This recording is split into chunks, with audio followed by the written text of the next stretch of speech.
लेकिन सबसे पहले बदलते मौसम के बदलते रंग। मुल्क भर में मानसून का धुआंधार स्पेल। एबटाबाद में तूफानी बारिश ने तबाही मचा दी। अयूब पुल और नौशहरा चंपा पुल सैलाबी रेले में बह गया। दर्जनों देहात जमीनी राब्ते से मुनकता हो गए।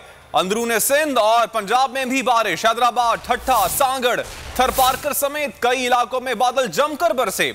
नशेबी इलाकों में पानी जमा हो गया। इस्लामाबाद, रावलपिंडी, गुजरात, सियालकोट में भी जल थल एक हो गया। लाहौर में बारिश के बाइस बिजली का निजाम दरहम बरहम हो गया।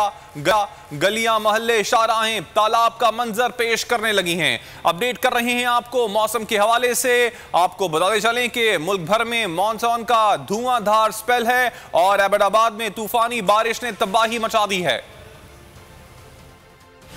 मुल्क में मानसून सिस्टम की अलगार, बारिश बरसी मूसलाधार। खैबर पख्तूनख्वा में मुख्तलिफ मकामात पर बादल जमकर बरसे। हैदराबाद में तूफानी बारिश के बाइस सैलाबी सूरत हाल। हवेलियां के मकाम पर अयूब पुल और नौशेरा चंबा पुल सैलाबी रैले में बह गए। दर्जनों देहात का जमीनी राबिता मुनक़ता। मानसेरा रोड सप्लाई कॉम्प्लेक्स मंडिया में पानी सड़कों पर जमा। सैकड़ों घरों में बारिश का पानी दाखिल हो गया। दरियाए स्वात में तुग़यानी पानी घरों और दुकानों में भर गया। लोअर दीर, बाजोड़ और आजाद कश्मीर के कई इलाकों में बादल बरसने से जल थल एक। अंदरून सिंध और पंजाब में भी मूसलाधार बारिश। हैदराबाद, ठट्ठा, सांगड़, सजावल, मीरपुर खास, थरपारकर समेत कई इलाकों में बादल जमकर बरसे। नशेबी इलाकों में पानी जमा। बिजली का निजाम दरहम बरहम। शहरियों को मुश्किलात। इस्लामाबाद, रावलपिंडी, गुजरात, सियालकोट, गुजरांवाला, मंडी बहाउद्दीन में भी जल थल। लाहौर में दिन में रात का समा। बारिश के बाइस बिजली का निजाम दरहम बरहम। गलियां, महल्ले, शाहराहें तालाब का मंजर पेश करने लगी।